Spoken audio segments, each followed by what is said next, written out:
Como nunca en la historia política y económica de México, un presidente de la República prioriza en su paquete económico enviado al Congreso de la Unión a las zonas pobres, a las zonas marginadas del país.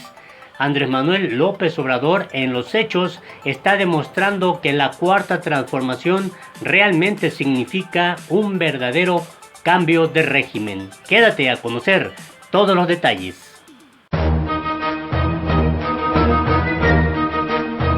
El país, como yo he señalado, es un país de ingresos medios, es un país de hecho de ingresos medios altos, pero es un país de grandes contrastes. A pesar de que somos un país de ingresos medios, prácticamente la mitad de la población vive por abajo de la línea de pobreza. Los contrastes regionales son brutales. El PIB per cápita de la Ciudad de México, que es la medida más importante de bienestar, es casi 7 veces el PIB per cápita de Chiapas. De las 32 entidades federativas, hay 31 cuyo PIB per cápita a diversos niveles ha venido creciendo en los últimos 28 años. Hay solo una entidad en cuyo PIB per cápita no ha venido creciendo, es decir, que hoy los ciudadanos de esa entidad viven en condiciones más difíciles que a mediados de los 90. Esa entidad es Chiapas. O sea, no solamente tenemos un país de grandes contrastes, sino que los estados pobres o están estancados o incluso se han vuelto más pobres.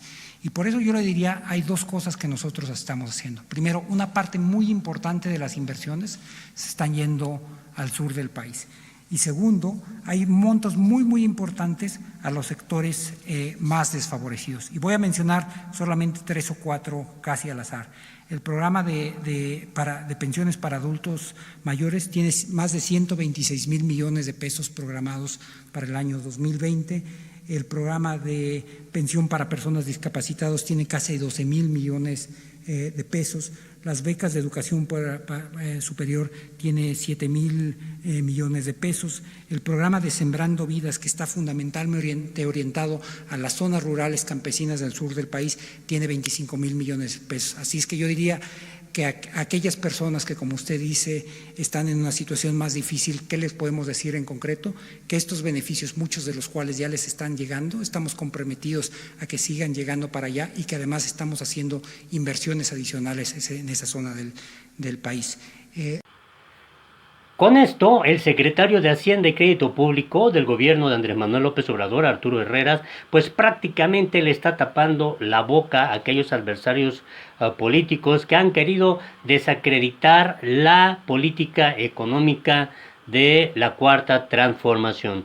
Andrés Manuel López Obrador ha sido muy enfático en este asunto y pues llama la atención que siempre habrá de priorizar a las poblaciones pobres, a los mexicanos pobres de México. Y es que en su campaña el lema era primero los pobres. Ahora ya en el gobierno de la República pues está dando una muestra clara de que cumple su palabra. En este sentido llama también mucho la atención lo que Arturo Herrera, el secretario de Hacienda, explicó en el sentido que la aprobación del Tratado Comercial entre México, Estados Unidos y Canadá, el TEMEC, es uno de los factores que se tomó en cuenta para apostar por un crecimiento económico de entre 1.5 y 2.5% para 2020.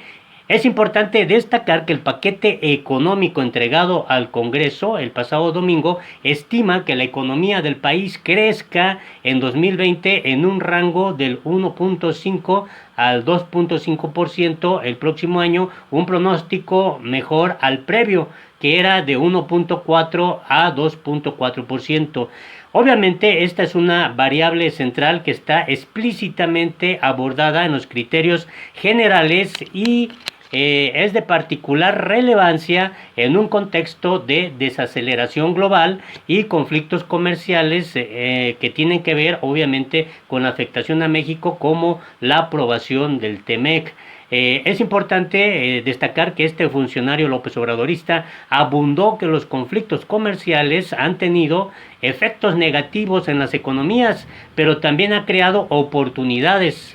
Como ejemplo de esto, recordó que México se convirtió en el principal socio comercial de Estados Unidos, aún a pesar de esa relación tensa que ha provocado el propio presidente de Estados Unidos, Donald Trump, con la amenaza de aranceles a productos mexicanos y que llevó a un acuerdo que va a ser obviamente valorado pues este 10 de septiembre si se cumplió o no con lo prometido, sobre todo por parte de México en el tema migratorio, que tenía que detener al flujo migratorio de los que viajan de Centroamérica a Estados Unidos buscando el sueño americano, y obviamente también de los mexicanos que quieren llegar a Estados Unidos.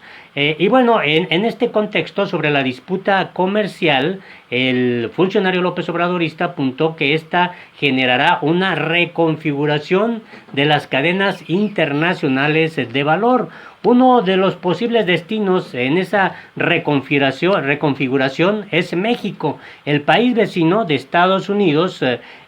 Obviamente va a tener que considerar todo este escenario, y ya lo estamos viendo, pero para que eso se manifieste de manera más fuerte, lo que necesitamos es que el TEMEC sea aprobado. Incluso el funcionario Arturo Herrera dijo que un tema o variable adicional para lograr este crecimiento es que se buscará licitar desde este año proyectos que iniciarán hasta el próximo año. Se está preparando ya un paquete de alrededor de 100,000 millones de pesos, esto es importante, de gasto para 2020 que vamos a licitar ahora. Es decir, nosotros no podemos empezar a gastar, dice el secretario de Hacienda, ni pagar ni a recibir bienes, sino hasta enero de 2020 no hay nada que impida adelantar licitaciones. Además, en este caso es importante que aunque el gobierno no pueda gastar este año, un contratista que gane una licitación sí podría contratar trabajadores, comprar máquinas y buscar créditos financieros, lo que se traduciría en tener un impacto en el presupuesto de 2020 desde este año. Y bueno, algo interesante que también hay que destacar, a diferencia de presidentes anteriores de México, que no informaban de manera clara, abierta, oportuna al pueblo de México sobre el paquete fiscal. Andrés Manuel López Obrador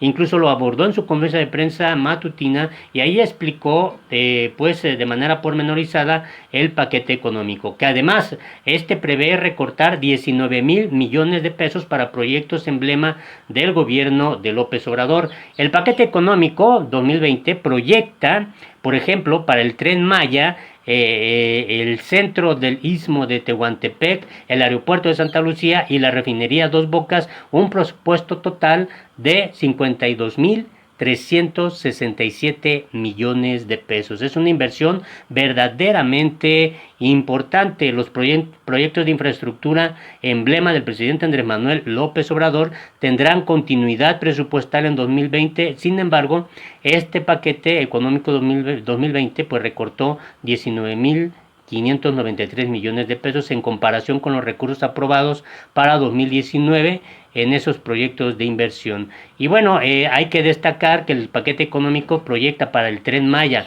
el corredor del Istmo de Tehuantepec, el aeropuerto de Santa Lucía y la refinería de Dos Bocas, pues un presupuesto de 52,367 millones, cuando para 2019 se aprobaron recursos por 71,960 millones de pesos para esos 4 proyectos de infraestructura, lo que implica un recorte de 19,593 millones de pesos. Y bueno, esto es interesante porque para el caso del proyecto de presupuesto de egreso de Federación 2020 se propone para el Tren Maya una asignación de 2,500 millones de pesos para desarrollar el proyecto, una cantidad menor a la aprobada para este año de 6,000 millones de pesos. Y bueno, también se prevé que para el Aeropuerto Internacional General Felipe Ángeles en Santa Lucía, Estado de México, cuente con una inversión de 5,372 millones de pesos. Esto es inferior respecto de lo aprobado para este año con 15,000 millones de pesos. Hacienda asignó recursos a pesar de que hay diversos amparos otorgados para impedir la construcción de ese aeropuerto. Y para la refinería de Dos Bocas, que se construiría en Paraíso, Tabasco, se estima asignar recursos por 41,300 millones de pesos, monto inferior a los 50,060 millones de pesos que se aprobaron para este 2019. Y para el caso del corredor interoceánico del Istmo de Tehuantepec, se prevé un aumento en los recursos para el próximo año, estima una inversión de 3.195 millones de pesos, que es mayor a lo aprobado para este año 2017, que fue de 900 millones de pesos. Entonces, esto es en resumen lo más relevante de lo que Andrés Manuel López Obrador también explicó sobre este paquete económico que, le digo, prioriza como nunca antes a las comunidades pobres y que la riqueza realmente sea distribuida de manera equitativa. Escuchemos a Andrés Manuel López Obrador. Miren, es muy importante el dar a conocer cómo se presenta la ley de ingresos y el presupuesto para el año próximo. Yo quiero transmitir un mensaje a todos los mexicanos, decirles que vamos muy bien, que afortunadamente vamos a seguir garantizando el bienestar del pueblo. Y esto es posible porque nos está resultando la fórmula de acabar con la corrupción y de hacer un gobierno austero, de manera muy clara. No se permite la corrupción y esto ha significado ahorros muy importantes. El presupuesto rinde más. Cuando hay corrupción, si se hace una obra que cuesta 100 millones, la cobran en 300 o en 500. O hay muchísimos ejemplos. Les dan los anticipos y se quedan con el anticipo y no hacen la obra, o no entregan lo que supuestamente vendieron. Entonces, vamos bien, porque ya no se va el dinero del presupuesto como era antes por el caño de la corrupción. Y vamos bien porque ya no hay lujos en el gobierno, no hay sueldos de 700,000 pesos mensuales. Y ya no tiene el presidente una guardia de 8,000 elementos del Estado Mayor Presidencial. Imagínense cuánto significa esto de ahorros. Vamos bien porque ya los funcionarios públicos no viajan sin ton ni son al extranjero. Ya no hay avión presidencial, ya no se utilizan aviones, helicópteros para el traslado de funcionarios. Usaban los aviones hasta para ir de compras y los helicópteros hasta para ir a jugar golf. Ya no hay las pensiones millonarias a los expresidentes. Ya no se destinan 6,000 millones de pesos para la atención médica a los altos funcionarios públicos. Ya no hay cajas de ahorro especial para los altos funcionarios públicos. Hay un gobierno austero.